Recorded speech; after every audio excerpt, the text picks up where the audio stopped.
dans les temps.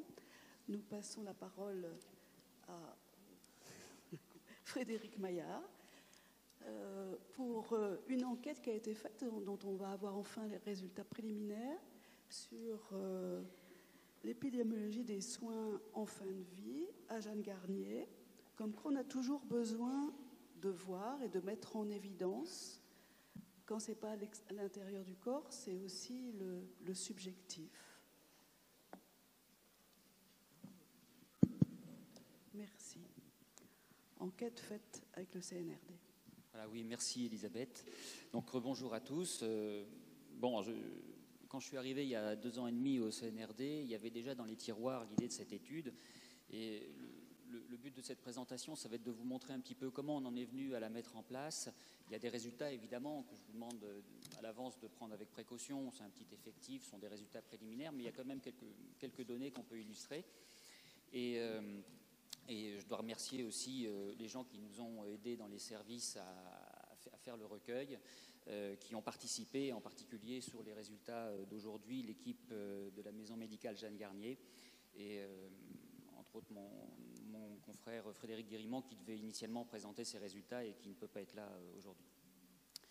Alors l'étude ESPEDOL, dedans il y a SP, alors on pense à soins palliatifs, mais en vérité, son vrai nom c'est statut de performance et douleur des soins. Et ça va être la base de la méthode de cette étude que je vais essayer de vous expliquer. Alors pourquoi une étude concernant les soins douloureux en fin de vie? Alors on a déjà parlé de la douleur provoquée par les soins, ce qu'on appelle nous DPS, on le retrouve un peu partout dans les documents CNRD. Bon, Daniel l'a bien exprimé en entrée, en ouverture de cette journée. C'est une douleur qui est souvent méconnue, qu'on considère normale, qui est peut-être inévitable, négligeable, alors qu'on sait qu'évidemment on peut faire avec des moyens simples, être capable de la soulager. Bon, depuis 2002, cette douleur est vue prioritairement, et le CNRD s'est toujours efforcé dans ses propres travaux épidémiologiques, à savoir l'étude EpiPen que vous connaissez pour certains, qui concernait les nouveau-nés en réanimation, et l'étude Regard qui a été menée en 2010 en secteur gériatrique. Il a toujours été question d'attester la réalité de cette douleur provoquée par les soins pour justement la mettre en lumière et ne pas passer à côté pour éviter qu'elle reste sous les radars. Alors après, la deuxième notion, c'est la notion de personnes requérant en soins palliatifs. On s'est basé au début de cette étude sur le rapport 2011 de l'Observatoire national de la fin de vie, qui nous montrait que, évidemment, il y a beaucoup de maladies graves qui sont sous traitement, avec beaucoup de personnes qui sont finalement avec des maladies évoluées, qui doivent vivre avec ça. Et l'Observatoire national de la fin de vie avait repéré que chez les plus de 19 ans, chez les adultes, on avait 2/3 des personnes qui étaient décédées à la suite d'une maladie qui étaient susceptibles de relever de prise en charge incluant des soins palliatifs. Donc ça fait quand même un paquet de monde, ça, parce qu'il y a plus de 300 000 personnes en 2008, et ça nous a vraiment alertés. Et donc la douleur provoquée par les soins vient dans ce contexte s'ajouter aux douleurs liées à la maladie, et on conçoit bien que ça peut être évidemment très nuisible à la qualité de vie des patients qui sont déjà fragilisés. Je vous rappelle que la douleur chez le patient fragile est une des priorités du 3e plan douleur, là pour le coup.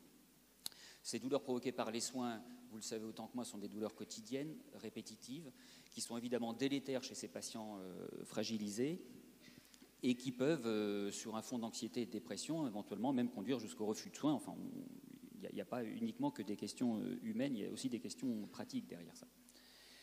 Alors, en ce qui concerne les décès, l'ONFV, l'Observatoire national de la fin de vie, nous explique qu'en 2008, l'hôpital a été le lieu de décès de 64% des personnes susceptibles de relever de soins palliatifs. Donc, du coup, on s'est dit, on va orienter notre recherche sur le secteur hospitalier. D'abord parce que ça semble pertinent, il y a beaucoup de personnes à l'hôpital qui sont concernées par cette problématique. Et puis ensuite, ça va être évidemment plus facile à organiser qu'en ambulatoire sur l'ensemble du territoire. Après, il a fallu considérer l'évolution des maladies et de la fin de vie.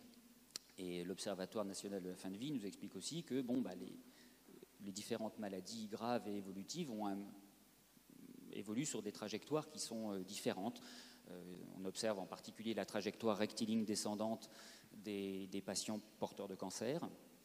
Une trajectoire où il y a, pareil, une trajectoire descendante émaillée d'épisodes graves qui peuvent conduire au décès, mais où une récupération rapide peut donner une restitution de l'état de santé antérieur.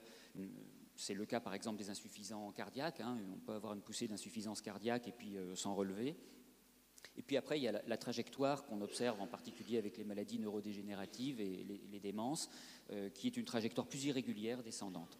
Et donc, il faut tenir compte, évidemment, de ces trajectoires de fin de vie pour réfléchir à la méthodologie de cette étude. Et puis, il y a un dernier problème, c'est l'organisation des soins palliatifs d'une structure à l'autre, parce qu'il y a des choses qui sont très, très diverses sur l'ensemble du territoire.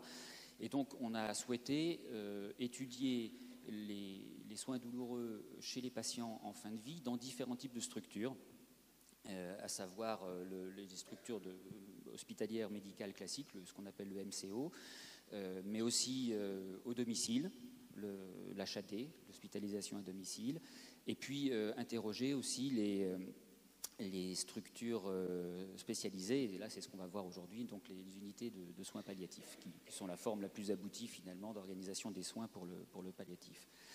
Et il a fallu aussi trouver un outil, parce que la vérité c'est que la fin de vie, on en est sûr au plan épidémiologique une fois que le patient est mort. On sait que c'était sa fin de vie. Et là, notre problématique à nous, ça va être à l'avance, de façon prospective, d'identifier les patients qui relèvent de cette problématique. Et donc, en discutant avec les palliatologues, entre autres Frédéric Guérimand, Nathalie Michneau qui est ici, on a fini par adopter cet outil qui s'appelle le Palliative Performance Scale, qu'on appelle ici le PPS. Alors, on fera attention aux acronymes. Et on voit que ce PPS est capable de prédire la probabilité et la durée de survie des malades. Alors le PPS, c'est un score qui est dérivé du Karnofsky. Vous savez, le Karnofsky, c'est le performance status, c'est ce qu'on utilise beaucoup en oncologie, et qui analyse l'état de santé du patient sur 5 dimensions fonctionnelles. La mobilité, l'activité du patient et l'intensité de la maladie, et ça c'est quelque chose qu'on va revoir sur la prochaine diapo qui est important, l'autonomie du patient, son alimentation, sa conscience. Alors, ça nous donne donc une probabilité de survie, que le patient soit porteur de cancer ou non. Et la bibliographie nous explique que, en tout cas en oncologie, sur la trajectoire rectiligne descendante dont je vous parlais, une fois qu'on arrive à un PPS inférieur ou égal à 60%, on doit se poser la question d'une démarche palliative.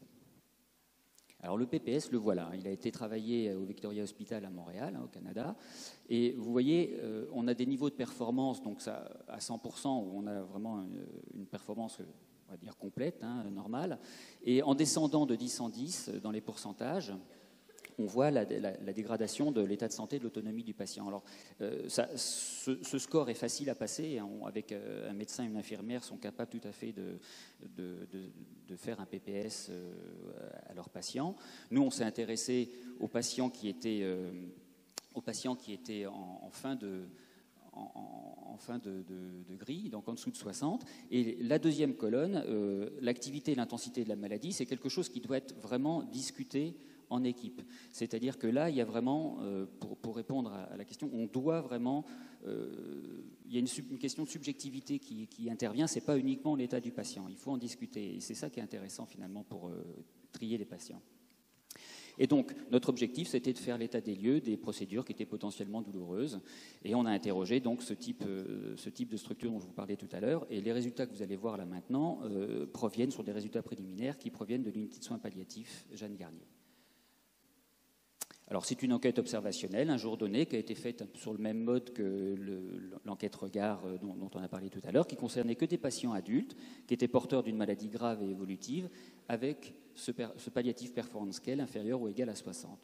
Donc, il s'agissait de recueillir en temps réel les données, et c'est les soignants qui étaient chargés de faire les soins qui recueillaient ça dans un cahier qui était dévolu à cet effet. Alors on a noté la nature, la durée du geste, quel type d'opérateur faisait le geste, le nombre de tentatives qu'il a fallu pour la réalisation du geste, Est-ce qu'il y avait des traitements antalgiques qui étaient en cours, un traitement de fond? Est-ce qu'on avait aussi une démarche antalgique spécifique pour le geste?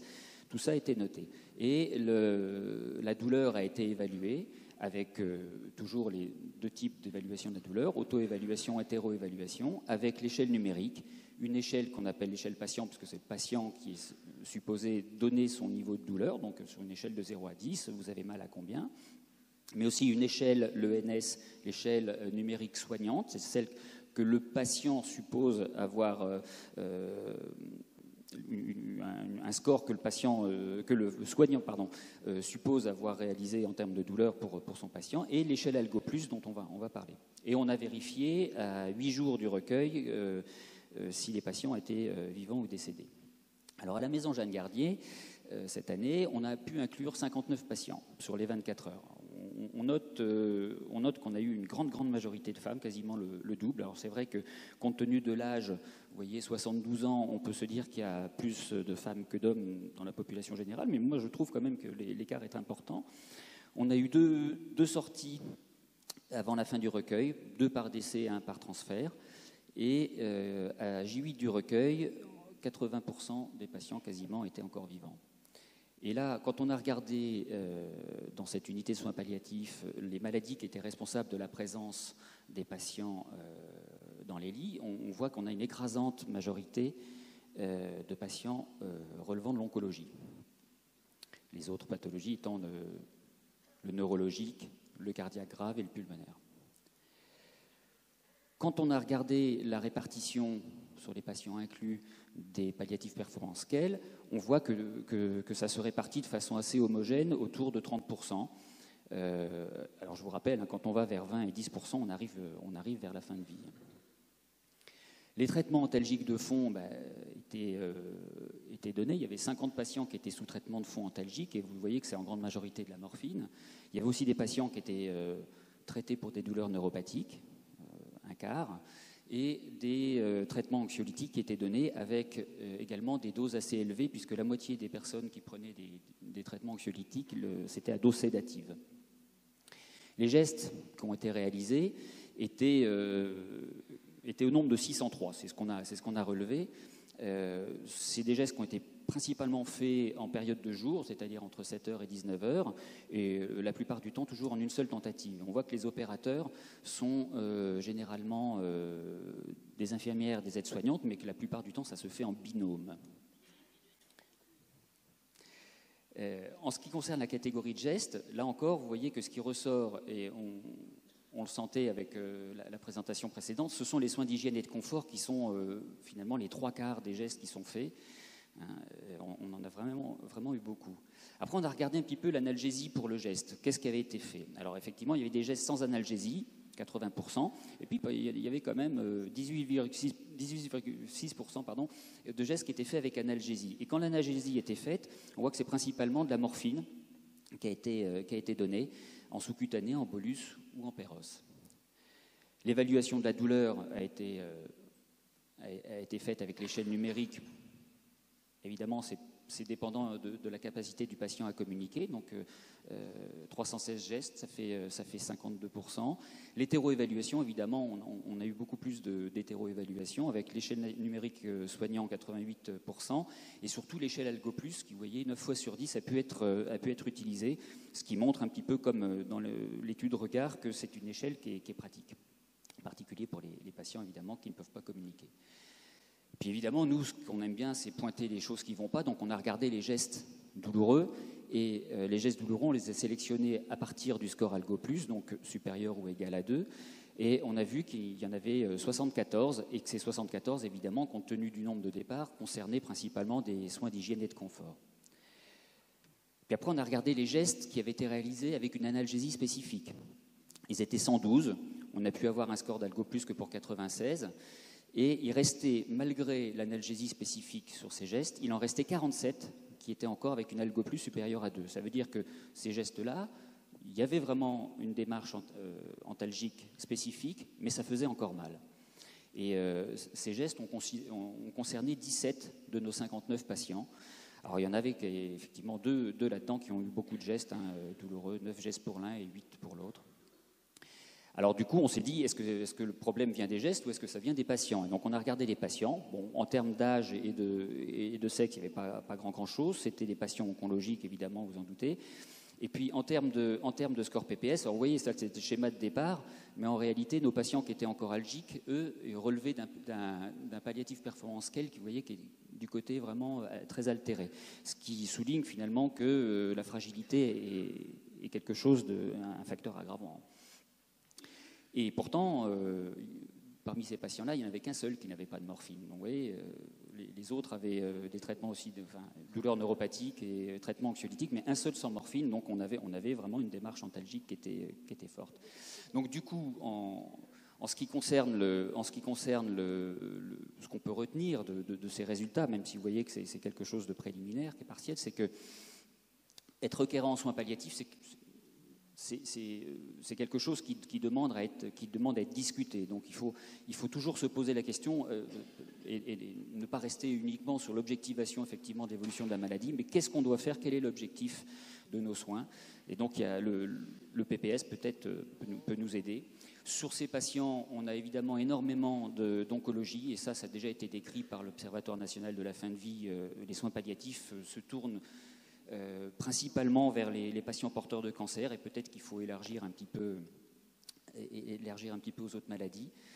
On est dans une unité de soins palliatifs, on voit que la morphine est vraiment bien utilisée, hein, que c'est un usage large, que l'Algo Plus, cette échelle d'évaluation, est bien acceptée, que les soins d'hygiène et de confort, on parlait du cure et du care, et là en l'occurrence on est dans le care, ça représente vraiment le poids principal en termes de soins douloureux, et que la fragilité de fin de vie est réellement un facteur aggravant, très probablement il faudra se pencher là-dessus. Voilà, et puis l'étude évidemment est en cours, on va intégrer d'autres patients venant d'autres secteurs, et donc vous aurez les résultats plus avant. Voilà, je vous remercie. Merci beaucoup.